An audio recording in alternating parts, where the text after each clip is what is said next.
All right, well, good evening, or good afternoon, I guess it still is. My name is John Kenyon. I'm the director of the City of Literature. I'd like to welcome you to this afternoon's book festival event. So we have been doing, since the very beginning of the pandemic, and I won't steal her thunder because I know Anna's going to talk about all this, but we've been doing these amazing projects of reading classic novels with a group that has now spanned the globe. And it was all from one quick idea that Anna had. And now there's this huge group of people from around the world who, every time she says, now we're going to read this 1,300-page novel, they just jump on board. And it has been wonderful to see, and all the connections that have been made, and all of the folks like myself who are augmenting a rather paltry high school curriculum and reading the novels that we always should have read and realizing why they are considered to be classics. So I'm very pleased to be able to present Anna as part of the book festival. Everything that she does seems to be a celebration of books, so it's so fitting to have her here during this 2-week-long celebration of books that we're doing for the City of Literature. So you didn't come here to hear me, you came to hear Anna, so I would like to introduce Anna Barker, so thank you.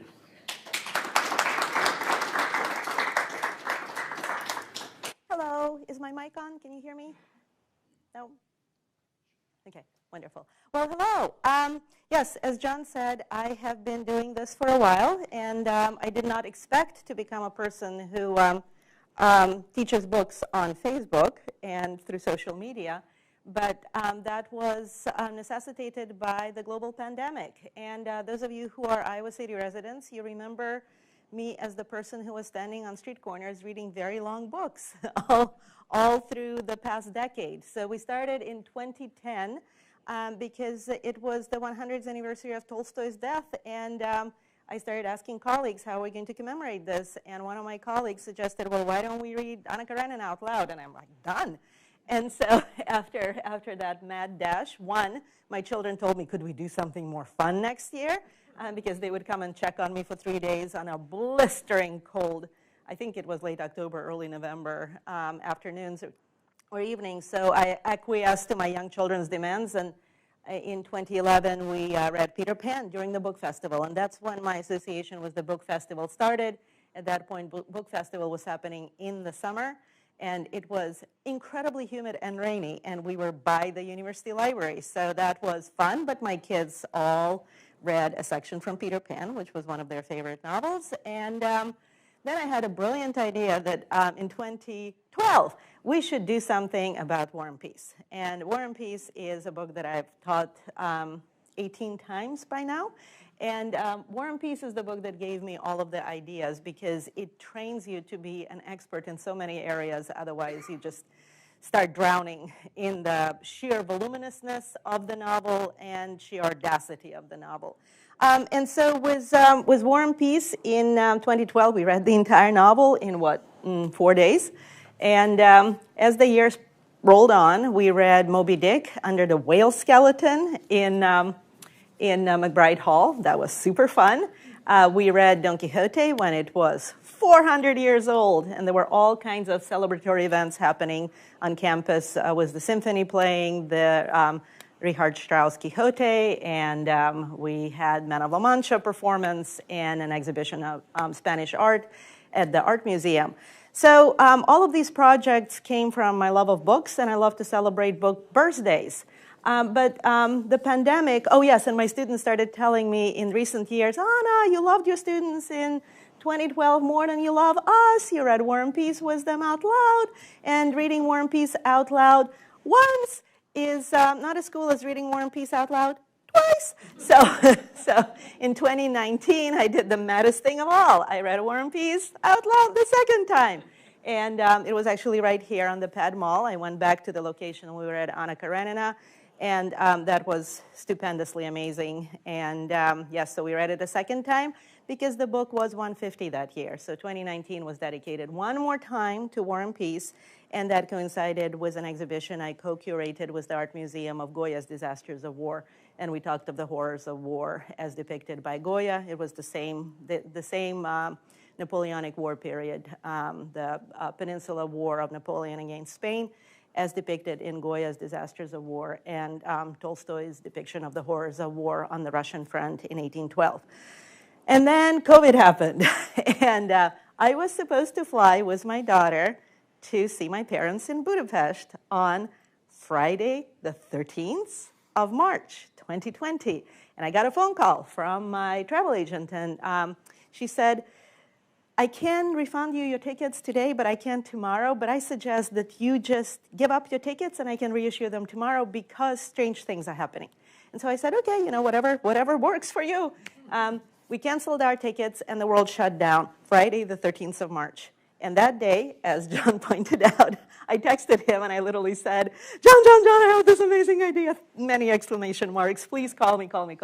And I said, we have to read the Decameron. And so thus began my dedication to books that are relevant to what we are doing. And I'll show you the page for Decameron. I have it pulled up right here somewhere. That's not it. That's not it. Okay, this is it. And with 100 days of Decameron, we basically said to Boccaccio, thank you for giving us a format and a mechanism to cope with the uncopable. We were all of a sudden sitting in our bedrooms and wondering if we ever are going to reemerge. And I said to John, this is such a silly idea. Let's start on April 1st. And on April 1st, because all of my kids were all of a sudden back at home, I said to them, I need to set up this thing called a Facebook account. I had no social media presence. I did not know how to use Facebook. For about first 3 weeks of the tutorial, I didn't know that I'm supposed to friend people. And so my kids were giving me a crash tutorial on how to use Facebook on the first day of the reading. I was completely a novice in the world of social media. And so we began. And the first 2-3 weeks, I was floundering. I had no idea what I was doing, but we were going through the tales of the Decameron. And oh my goodness, those of you who read the Decameron, they are thoroughly inappropriate and extremely delightfully naughty. And some of them are shockingly depressing, and some of them delightfully uplifting. And I wanted to do the Decameron because, one, it's a plague book. Boccaccio whisks 10 young people, 7 women and 3 men, to a villa in Tuscany outside of Florence to deal with the plague and quarantine. And some of the ideas that he suggested for coping with the plague are like, we can walk around with fragrant herbs so that we don't smell the corruption of corpses on the streets. Or we can be locked up and sealed, and food will be delivered to us by the community until we are clear or dead. And I love the one where he said, and many people fled to the provinces as if the wrath of God could not follow them there. And so these 10 young people go to the provinces and they start getting bored. And it's a beautiful villa, lush fountains, beautiful nature. They're wearing lovely clothes. There's a whole retinue of servants to service all of their needs. And they start electing a king or a queen for the day who sets the topic for the tales they're going to narrate. And then the tales start pouring forth, and they are delightfully inappropriate. And so many of us were grateful to Boccaccio for having us deal with what it means to be human during the time when it was impossible for us to figure out what it means to be human. He gave us this coping mechanism of moving along. We are facing the impossible. People have faced the impossible before. There were some cities in Europe where half the population died. There were some cities in Europe that were spared. Large cities had a population mortality of about 50%, Paris, Florence. It was catastrophic. So as this project was chugging along, I started getting emails from readers and saying, what are we reading next? And I realized, oh my goodness, what's going on? And so, and let me just show you a couple of images from this. What really helped was this project, and what I discovered in the course of teaching the Decameron is people like to see pretty pictures because illustrated books were invented for a reason. Because the images feed our imagination the same way that words feed our imagination.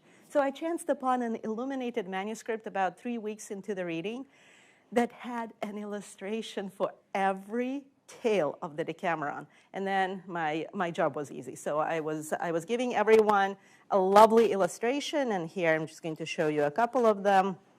There it is, and of course then the New York Times at the same time recommended that people should be reading the Decameron. I thought, well, we are ahead of the New York Times at this point. But these lovely illustrations, and yeah, there's the article. And these lovely illustrations are literally provided for every single tale of the Decameron. So I just went along with what the illuminated manuscript was suggesting to me, and then I realized everyone wants sort of background, historical information. So I gave myself a crash course in the Italian Renaissance, which was delightful, and we had so much time on our hands. And as the project was coming to an end, everybody was asking what next. And so I thought hard, and I decided to go with a book that would appeal to us at this point in our lives, and it was Milton's Paradise Lost, because I really felt that we were losing paradise. We were losing something essential that will never return to us, that we will not come out of this unscathed. And I've taught Paradise Lost many, many times in my Pact with the Devil course.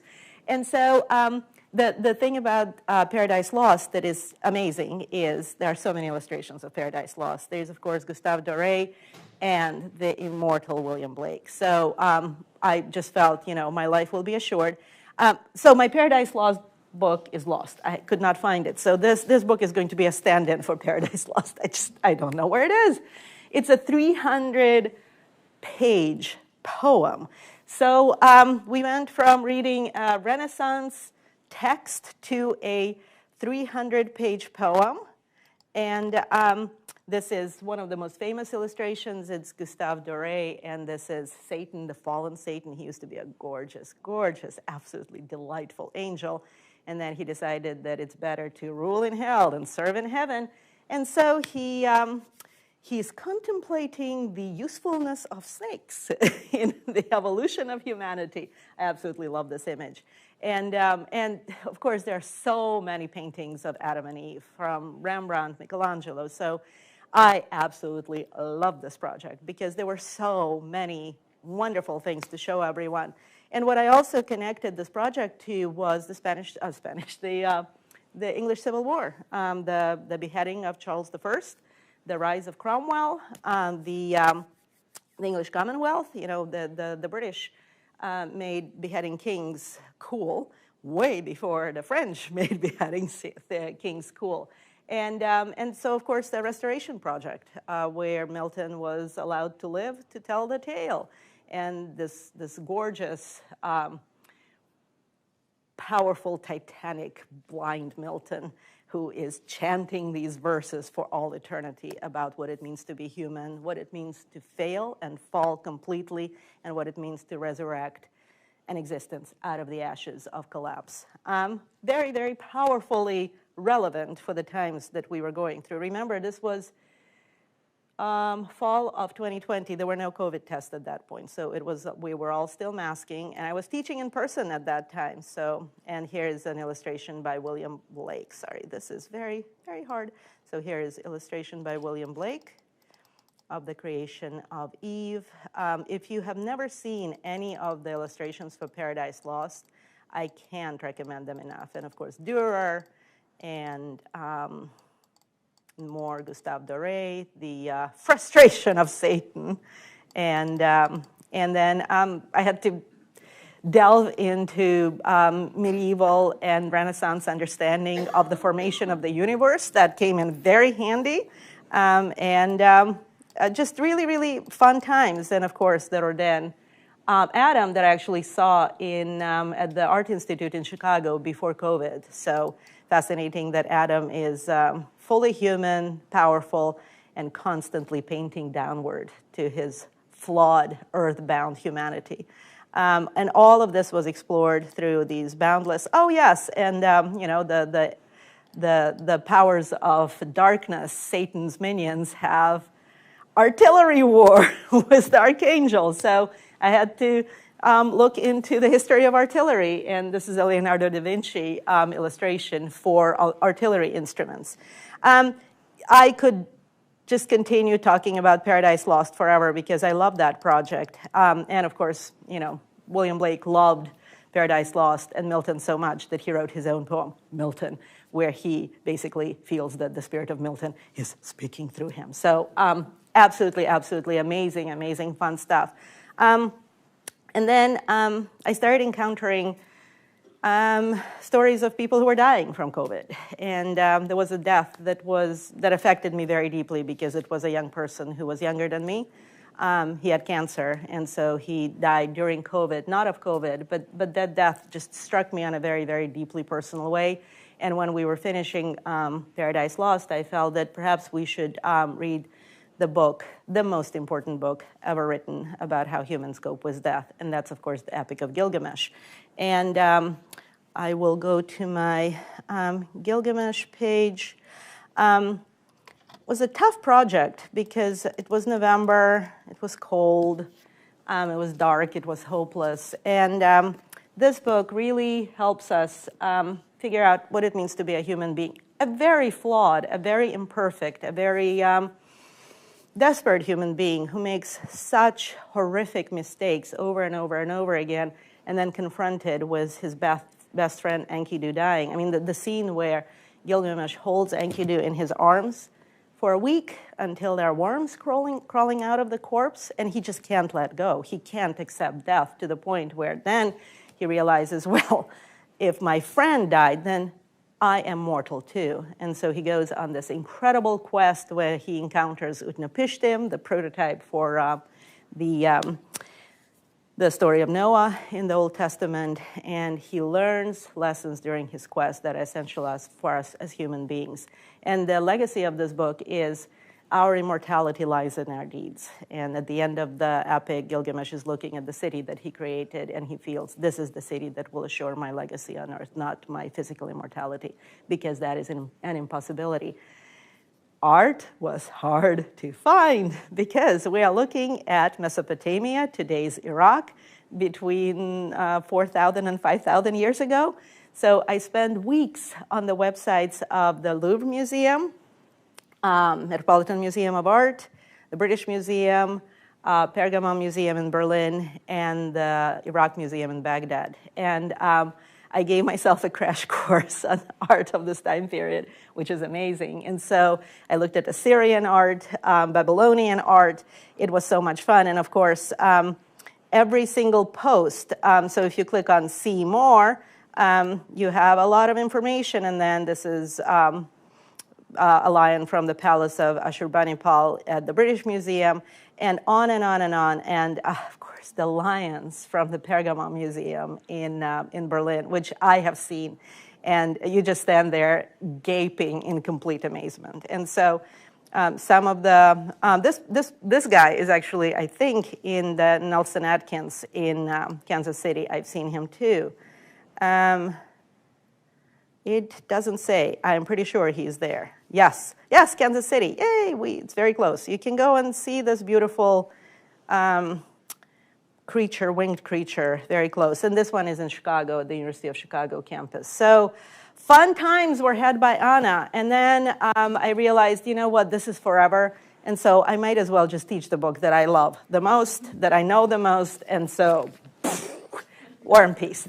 And so, and with War and Peace, I mean, the guy who informs this book more than any historical character is, of course, Napoleon.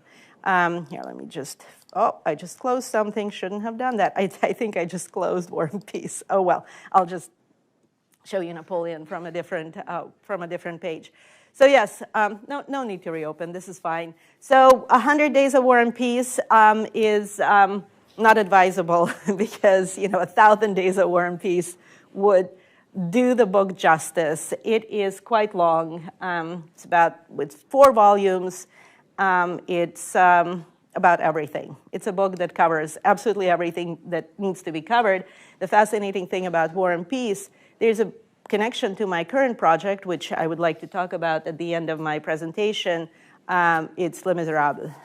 It was published in 1862. Tolstoy gets married in 1862. His very chaotic personal life is stabilized long enough for him to be chained to the desk for 6 years to write a novel that is his response to Les Misérables. So he reads Les Misérables and he says, a complex historical epic involving multiple characters interacting with each other in historical context with a large description of a very famous battle. I can beat Victor Hugo at his own game. And he literally starts writing the novel in 1863, and he finishes in 1869. That's why in 2019, we celebrated the 150th anniversary of the novel. I could talk about War and Peace for weeks, months, years, so I'll skip it. Needless to say, for War and Peace, I really felt like I'm not flailing all the time. I didn't have to give myself a crash course and everything. I visited Tolstoy's estate in Yasnaya Polyana 5 times. That's where he wrote War and Peace. I've seen his grave. I went to the Museum of Tolstoy in Moscow. It brought me into contact with all of the illustrations of European history between 1789, the Great French Revolution, but also earlier times. I had to pretty much cover the entirety of the Bourbon reign from Henry IV, Louis XIII, XIVs, XVs, XVIs, and all the way up to where we begin the novel in 1805, Battle of Austerlitz. And my students have been so hard on me for so many years, thinking, Anna, you've been to the battlefield of Borodino. I actually visited the battlefield that is featured in War and Peace. I've been to the battlefield of Waterloo. So teaching Victor Hugo and his homage to the Battle of Waterloo was very personal for me. But the students kept saying, Anna, the most beautiful battle described in all of literature is the Battle of Austerlitz description at the end of Volume 1. And so by then, European borders were opening up, and I visited my parents when I was done with 100 Days of War and Peace. And I visited the battlefield of Austerlitz. It's in the Czech Republic. The town is Brno.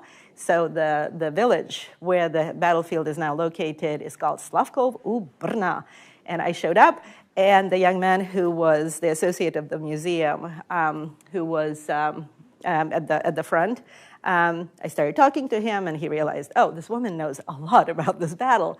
And we exchanged names. Of course, implausibly, his name was Andrzej, which is amazing. And so then he asked another associate to just stay at the front of the museum. And he said, would you like me to show you where all the characters were stationed in War and Peace? Please.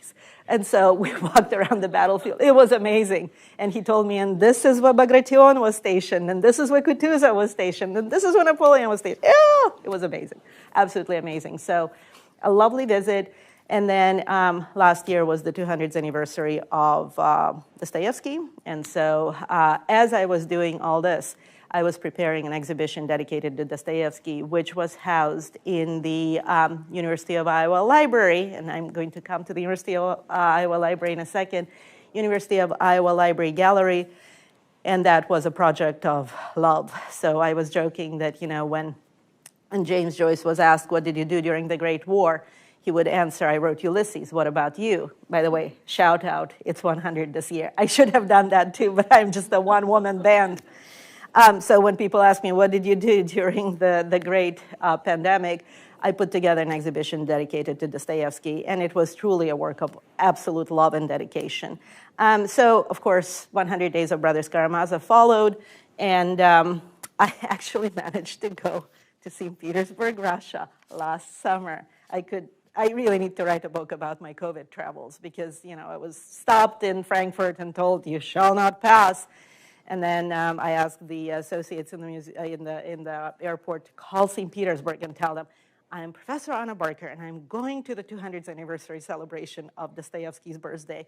And I'm invited, and I'm going to be there because it's like right now during the Dostoevsky Day celebrations. And this woman came back, and she said to me, I don't know who this Dostoevsky is, but they told me to put you on the next plane.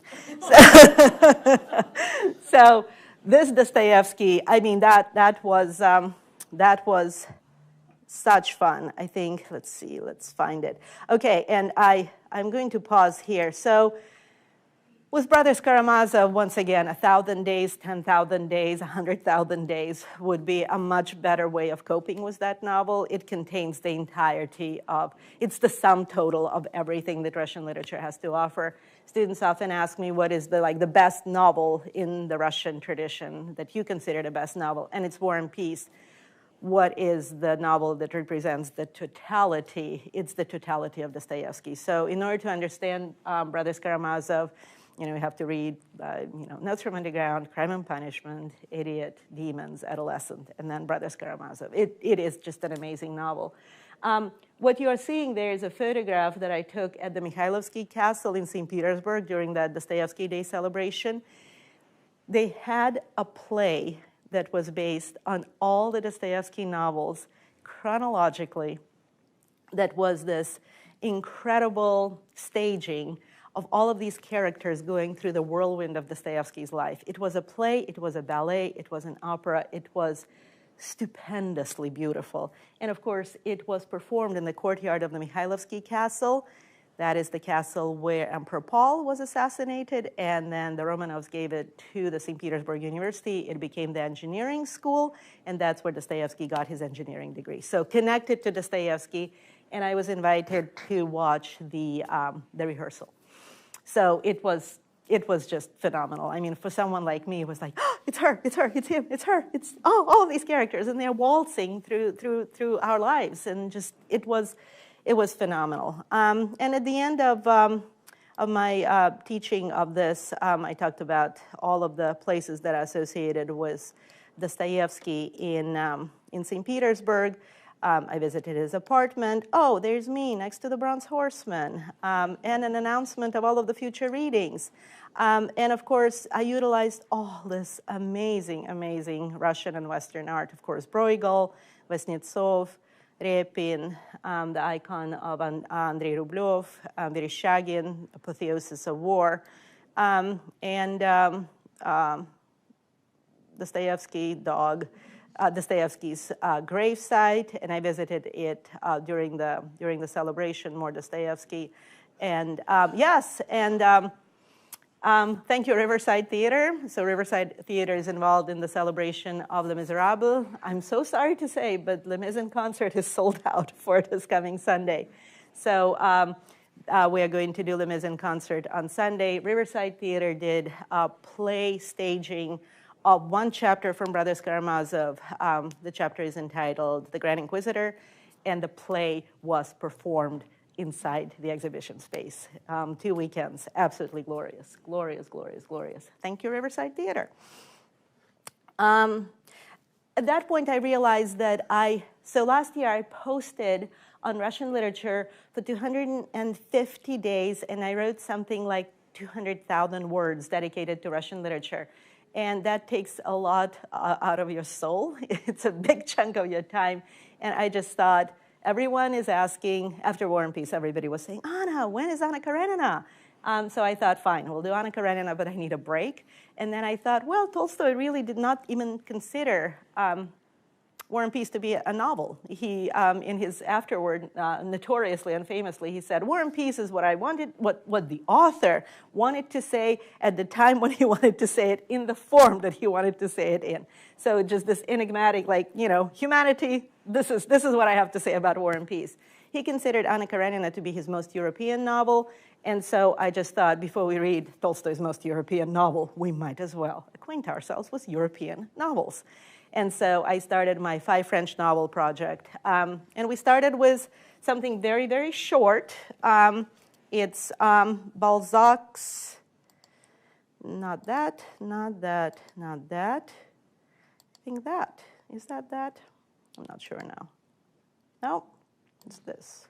Balzac, Colonel Chabert. It's a very short novella. And you have to understand that Balzac stunningly lived only 50 years, which is shocking, and he wrote 91 titles in his human comedy collection. And they include such incredible novels as Père Goriot, Cousin Bet, and on and on and on. Lost Illusions, amazing, amazing stuff.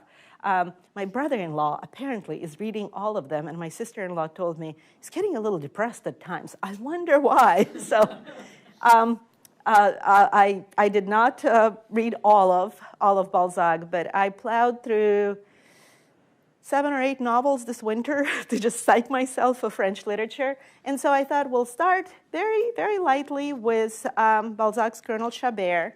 What I started doing was this project is get the readers as much French history as possible. 20, 30 posts that would go from Bourbon reign, from Henry IV, Revolution. I had to dip into American Revolution, French involvement in North America, which bankrupted the French treasury. So fun, fun, fun. And then Napoleon, Napoleon, Napoleon. And of course, this is Napoleon at the Bridge of Arcola. This is the painting that inspired Volume 1 of War and Peace. So do you see how War and Peace completely prepared me? I've become a person fully acquainted with the intricacies of French history thanks to War and Peace. And what I did for Balzac is I posted all of these incredibly fun historical notes, you know, the wedding of one of Napoleon's sisters, French Revolution and the taking of the Bastille. We needed to know the difference between Napoleon I, which is Napoleon, our men, and then Napoleon II and Napoleon III. Remember this stern face? This is the arch nemesis of Victor Hugo. And Balzac, and then French art. So much fun. It's a painting of Géricault, and I used his earlier painting of a triumphant cavalry officer. Look at the difference between, here, I'll just do this. Look at the difference between this painting by Géricault, painted in 1812. This is the charging hussar. Look at that. Power, glory, explosions in front of him, corpses trampled by the horse's feet. France is at the height of its glory. And look at a painting he paints a year later, and this is the wounded cuirassier. Oops. No. Oh, come on. What is going on? There we go. Hold on to this image. Okay, here it is. The wounded cuirassier. The horse is terrified. They're descending. The man is not on horseback. He's descending a hill on foot. He's wounded. He's terrified. This is France in 1813. This moment when France is at the top of the world in 1812 and starts descending into non-existence in 1813-14, slight bleep of Napoleon coming back 15, that is the essence of all the literature that was written in France in the 1830s, 40s, 50s, 60s. What makes French literature so incredibly rich and explosive in the 19th century is this wonderful historical background that is like total candy for someone like me. I just could not get enough of my historical posts and highlighting all of this amazing French art. Of course, David, of course, Géricault, and many, many other artists, Boucher, Fragonard from the earlier century. The description of a human being who is trapped under corpses on a battlefield, happens to describe the Battle of Jena, is an image that will be encountered in the Misérables. So the way I planned the novels for the French year, every single one of the novels was leading to the next novel, leading to the next novel, leading to the next novel. So with Colonel Chabert, it was short. We got a lot of history, and we got excited about the future project. And the future project was Stendhal's The Red and the Black. And this is just an announcement of the next reading. I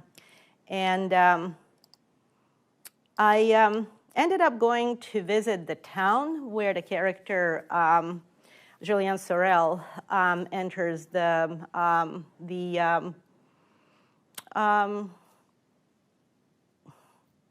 the military academy. I wish he would have entered the military academy. He wanted the seminary. He wanted to enter the military academy. He ended up in the seminary, thus the title of the novel, The Struggle Between Red, Military Life, which is dead to all inspiring young Frenchmen, and Church Life, the Black, which was the route that this young man could follow.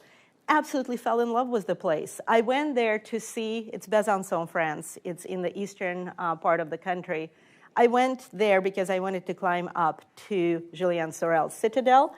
And these are the photos that I've taken from the citadel. I read this novel when I was 16, and I read it in a 16th century castle that happens to be in my town where I grew up.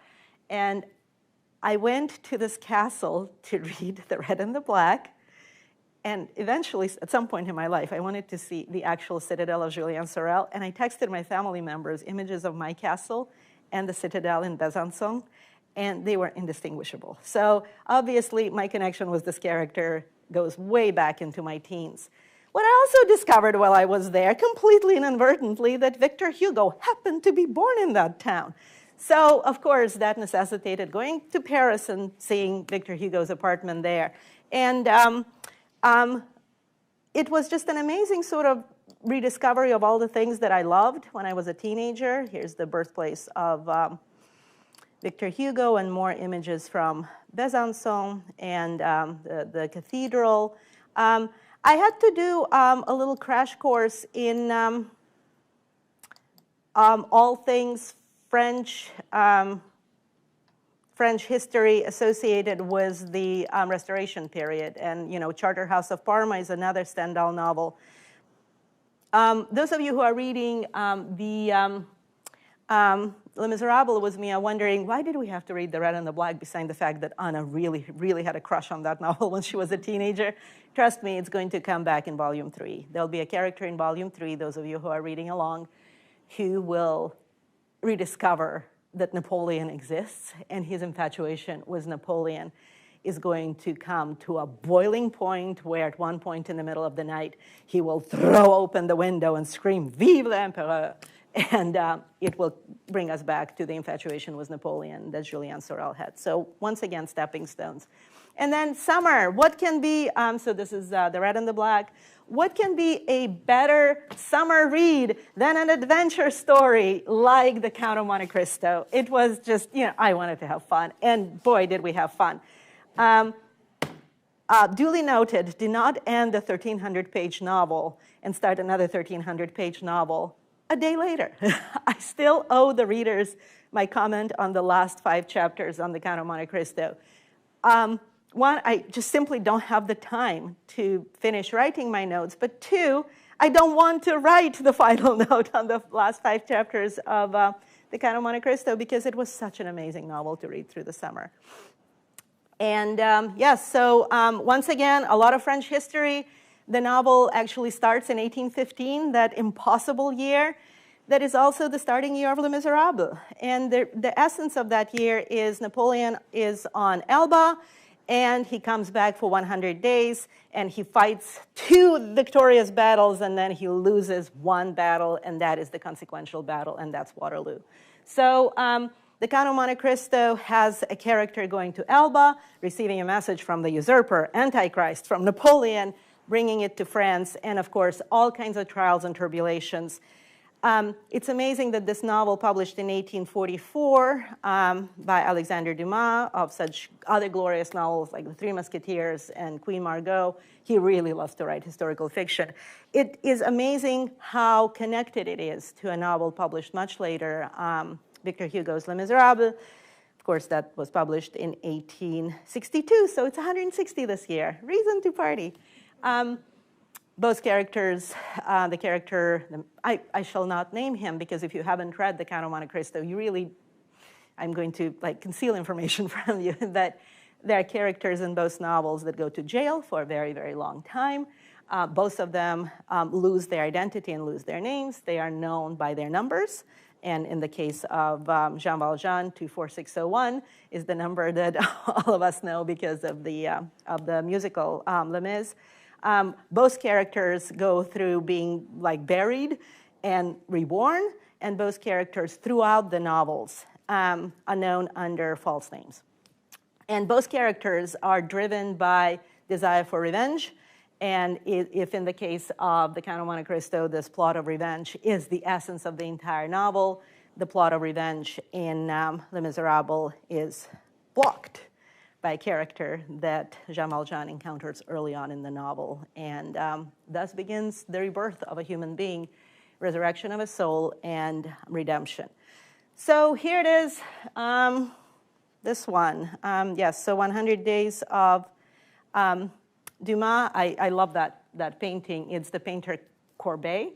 And it's his self-portrait. And as I was in Besançon, I realized he studied at the Academy of Besançon. So do you see how, like you start digging, you start looking, and all of a sudden everything is connected. In Stendhal's The Red and the Black, Julien Sorel, the main character, goes to Besançon. Victor Hugo was born in Besançon. And the image that I used for the Count of Monte Cristo was by an artist who studied at Besançon. I did not know that when I used this image, because I really felt like this is a perfect description of a young man in French 19th century. And let me just keep it up there and transition to Victor Hugo. And all of these posts are up online, and I think I am getting close to 500,000 words at this point in my commentary. So yes, I just keep churning them out and having so much fun.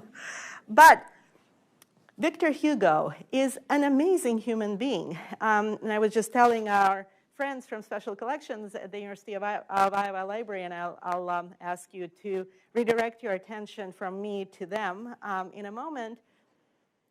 Victor Hugo was born in a republic, the First French Republic, and he died in a French Republic, the Third French Republic. He was born the same year as Alexandre Dumas, 1802. Napoleon is still the first consul. So Victor Hugo goes, and he was born to a Napoleonic general, just like Alexandre Dumas. And the story of Alexandre Dumas' dad is beyond astounding. Both of these men served under Napoleon. In the case of Alexandre Dumas' father, also named General Alexandre Dumas, who was the son of a Haitian slave and a French aristocrat. The last name Dumas is the name of the Haitian slave woman, because when the revolution happened, Alexandre Dumas, the novelist's father, did not want to use his aristocratic father's name. He used his Haitian slave mother's last name. So Alexandre Dumas, the French general, is the son of a Haitian slave. Alexandre Dumas, the novelist, is the grandson of a Haitian slave. And Alexandre Dumas, the playwright, who wrote The Lady with the Camellias, Verdi later turned it into La Traviata, is the great-grandson of a Haitian slave, and the last name Dumas comes from her. An amazing family. So Alexandre Dumas, the general, goes with Napoleon all the way to Egypt. They loot Malta together. I mean, the stories are amazing. And do you see how many of the plot elements of the Count of Monte Cristo are actual life events in the life of this larger-than-life father of Alexandre Dumas, the novelist? It's the same with Victor Hugo. He uses many of the historical events and personal events of his father's life, who served under Napoleon's brother Joseph, who was turned into the King of Spain. And so Victor Hugo's father, General Hugo, he goes to Spain. He serves Napoleon's brother Joseph, who is turned into the King of Spain. And many aspects of his father's life are the aspects of the characters that we encounter in Les Misérables. Victor Hugo is in so many ways every character in this novel. And so he's Marius, discovery of a father who served in the glory days of Napoleon. He is Jean Valjean, carrying the burden of what it means to be a Frenchman in the 19th century. He is all the dispossessed of Paris in the figures of Eponine and Fantine and Cosette. Victor Hugo, so he's born in 1802, First French Republic. Then Napoleon turns himself an emperor in 1804, so he lives through the First French Empire. Then he goes to the collapse of the Napoleonic time period, 1815, right, or 1814. Napoleon abdicates the first time, Restoration, and it's the younger brother of Louis XVI, Louis XVIII, who is now the king. Then 100 Days of Napoleon, he's back. Waterloo, Second Restoration, so we go back to Louis XVIII, and then Charles X, the final Bourbon king. Then we have the Revolution of 1830, and so Victor Hugo is in Paris for that, writing a book known to us as Notre Dame de Paris, wrongly translated The Hunchback of Notre Dame. Then he lives through the Orleans or July monarchy with Louis Philippe. Really likes his life during the time of Louis Philippe. Becomes the member of the French Academy and a member of the House of Peers. I love to talk about Louis Philippe as the king who came to power with a revolution in 1830 and exited power with a revolution in 1848. So great way to become a king and cease to be a king. Then France goes into a second republic. Victor Hugo at that point is in French government. Then Napoleon III, nephew of Napoleon I, declares himself emperor. We enter First Empire, and Victor Hugo, in complete disgust, goes into exile, and he is in exile for 18 years.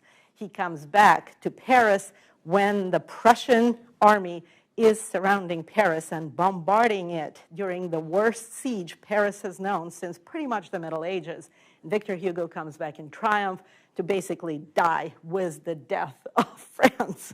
And 1871 is another French Revolution. Victor Hugo is hiding communards in his house, in his apartment in Brussels, and then he becomes a senator during the Third French Republic and dies in 1885, having been buried in a splendid, sumptuous funeral in the Pantheon in Paris. His is the most French life of all French lives, and Les Misérables is the most French of all French novels. So we're having fun with that. We just entered volume 2, and I'm using the Delacroix painting, Liberty Leading the People, which depicts the revolution of 1830. The famous barricade scenes in volume 4 and 5 of Les Misérables depict a skirmish, a mini uprising in 1832. And why did Victor Hugo choose not to write about the Revolution of 1830? Well, the Revolution of 1830 brought Louis Philippe on the throne of France, and he really liked Louis Philippe. That's why we have a long side note on the wonderful citizen king at the beginning of volume 4 of Les Misérables. So do you see how many intricate details, how many secrets, how many wonderful little tales all of this digging in old books entails? These are all the novels I've read in the past 2.5 years and have written about. I think the pile will keep growing because I told my friends I'm basically downloading my brain. Of course, next we'll have to read Madame Bovary, because if Les Misérables inspired War and Peace directly, Madame Bovary inspired Anna Karenina directly. So sometime in the spring we'll read this, and then Anna Karenina in the fall, and I'll have to make some decisions about what we do next, but I'll just keep going. This is fun. Anything else? Perhaps I should just end right here, and let me just go down to just give you an idea of a post and the length of a post, all of these events. Of course, there is a passage about a doll in Les Misérables, so I did a lot of searching for the kind of doll that would have been produced in early to mid-19th century in France. But this is like the length of a post, so this is one post. And some of them are longer, some of them are shorter. For the escape of Jean Valjean was Cosette, I had to find a map of Paris. When I was writing about the blindness of the Bishop of Digne, I used the same painting as I used for Milton's Paradise Lost. This is Blind Milton, a painting by Munkaci Mihály, which you can find in Budapest. And I was using Gustave Doré for many of the posts right here. So this is like a long post, and of course a lot of history, a lot of history. So this is what a solidly historical post looks like. Second wife of Napoleon was the baby Napoleon II, Emperor Alexander of Russia, the Congress of Vienna, Napoleon exiled to this time St. Helena, and how the passage that we were reading connects to other French literary posts. So this is what I do, and we have wonderful guests. So when you are all done, and if you have any questions, I would love to answer them to the best of my ability. I want all of you to turn around and take a look at the wonderful Special Collections case that was brought to us, and thank you so much, Special Collections, for participating in this event. What you see in that case is the first 3 volumes of the original 5-volume edition of Les Misérables when it was published in 1862 in Brussels, actually, and smuggled into the country. It was huge success because Victor Hugo wrote, finished, and published this novel while living in exile in the most implausible of places. He lived on the Channel Island of Guernsey, which is off the coast of Normandy, but as close to France as it can possibly get. And the reason why the Channel Islands are English goes all the way back to the Norman Conquest and William the Conqueror and all of the events of the 100 Years' War, Battle of Agincourt, all that stuff. So anyway, he wants to be next to his beloved France. There's no more Frenchness in a writer as there's Frenchness in Victor Hugo, but he lives for 18 years in exile. Even after amnesty is declared by Napoleon III, he remains in exile because he just wants to say, I am France, not you. And of course, he outlives the reign of Napoleon III and outlives the Second Empire and goes out with a bang as a senator of France at the ripe old age of 83, having outlived the age of Tolstoy by 1 year. So Tolstoy and Victor Hugo are these giant, titanic characters in their national literatures who have lived about the same amount of time and glorified the essence of what it means to be French or Russian in their works. Questions?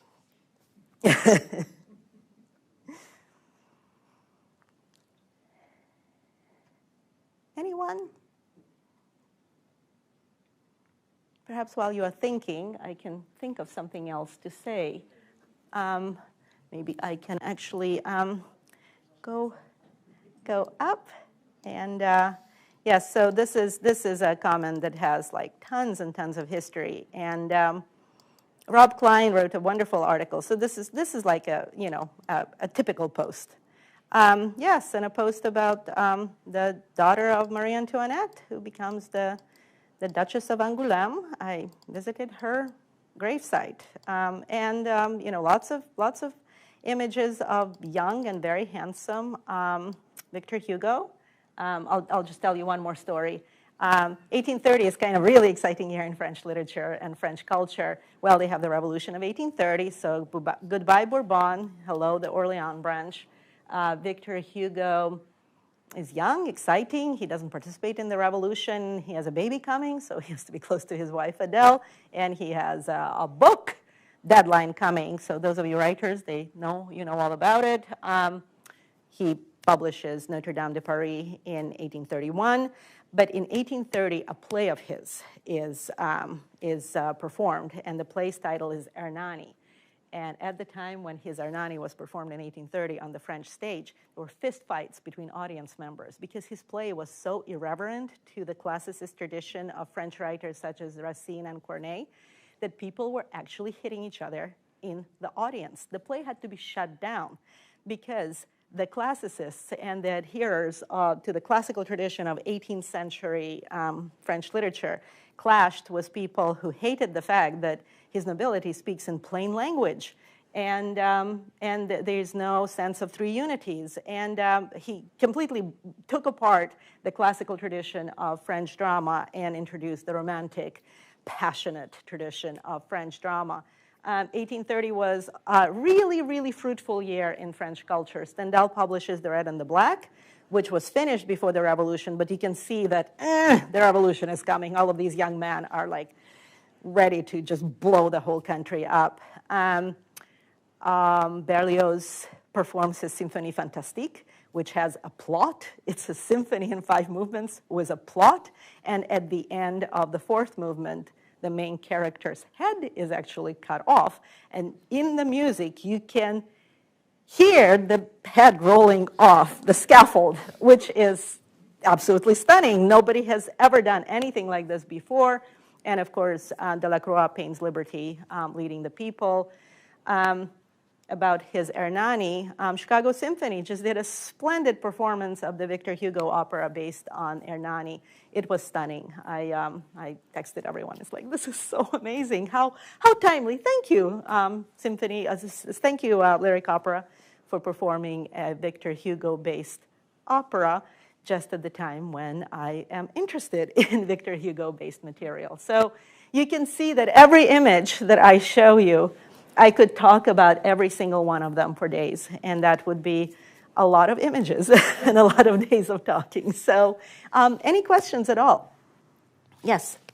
So it's really impressive the background you've gone into all these works, these monumental works, the travel you've done and the research. I wonder if you see that as a form of annotation, Or is this some kind of new, meta-literature activity you would characterize Well, as? it's funny that you mentioned meta-literature because the long title of my presentation, and I'll bring it up because it's so funny.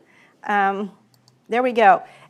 It's Project Gutenberg, Audible, Facebook, and Zoom in the afterlife of the Decameron, Paradise Lost, War and Peace, Brothers Karamazov, Les Mis, and on and on. So with the Count of Monte Cristo, I literally had only my cell phone to do all of the commenting. So my cell phone, I had the Count of Monte Cristo on Audible on my cell phone. I had it on Project Gutenberg. So I didn't have a book with me because I was traveling, and carrying around this tome would have been ridiculous. So I had the entire novel on Audible. I had it on Project Gutenberg. I was using Facebook to write commentary. The way I wrote commentary for Facebook was I texted myself the note that I was writing, and sometimes these notes were 2-3 pages long. I texted myself the note so that I could easily edit it as a text. Then I would copy and paste into Facebook and then add all of the images. And then for every book, I also added a Zoom element. So John would schedule a Zoom with readers, and then I would just talk for an hour during these Zoom sessions, and they're all uploaded on the various pages of all of these books. So it's less annotation than my personal life with books. I live vicariously through my very personal relationships. And I showed you the painting of, I think it's Fragonard, the young woman reading. It's from the National Gallery in DC. And if you encounter that post, I think I posted it maybe 2 or 3 times this year, that just basically gives the history of why I do this. My desire to share books and my infatuation with books from my teens on to this day. And my doctorate was in comparative literature, so it's love. That it's more than academic annotation. It's not an annotated book. It's just my personal life with books, and it's amazing to what extent all of these ancient moldy tomes. And my students would ask me, like, why do you read all of these long books? And my project, even before we started doing these online tutorials, I would say that I'm choosing a book that is too old, too long, and too boring in sort of contemporary consciousness. And I make it readable, relatable, and absolutely thrilling. Because they are reading, relatable, and thrilling for me. And there's a continuum in what it means to be a human being, and this continuum is definitely punctuated with all of these explosive moments where human creativity triumphs over the here and now, the historical, the political moment. I told my readers of the Les Misérables that if you have any kind of political, ideological, philosophical, or theological convictions, Victor Hugo will challenge them, because he will argue from every point of view. He will argue, and during my final Zoom course for senior college, because I taught Les Misérables in a 5-week course, and I just finished on Wednesday, I just said that when the novel was published, everyone was upset with Victor Hugo. And so he must have gotten everything right, because the conservatives, the liberals were upset, the Vatican was upset, the atheists were upset, the revolutionaries were upset, the monarchists were upset. So everyone found something to argue with Victor Hugo, which means that his encyclopedic rendition of French history and French life extended way beyond the historical perspective. And that's what I like about these books. They are grounded in history, and it allows me to dig deep and have fun with historical information. But I always tell my students, especially when they are reading War and Peace, that you don't sequester yourself and cut yourself away from the world for 6 years in order to write a book that glorifies you, or a book that University of Iowa undergraduates would write smart papers about. You do it because you have a tremendous breaking in your soul. You have to deal with such impossible, irreconcilable, tremendous revolutions of the soul. That's the best way to describe it. And all of us as human beings deal with these revolutions of the soul continually through our lives. And it's nice to know that we're not alone in this, that people have dealt with this for millennia, as the Epic of Gilgamesh exemplifies. And it was fun to start this with the Decameron because it was so timely. And the rest is history. Any other questions? Because I have a lot of events still to go to. You know, they like happy hour and another presentation in the space at 6:30, and then I'm going to see Orlando. Love Virginia Woolf. They are doing a screening of Orlando at Film Scene at 7:30. So a lot of book festival events to go to. And then I have to pick up a writer at the airport in Cedar Rapids, and then I have to comment on Les Misérables. So life through books in Iowa City is infinitely rewarding. And perhaps we can just leave it at that. All right. Well, help me thank Anna.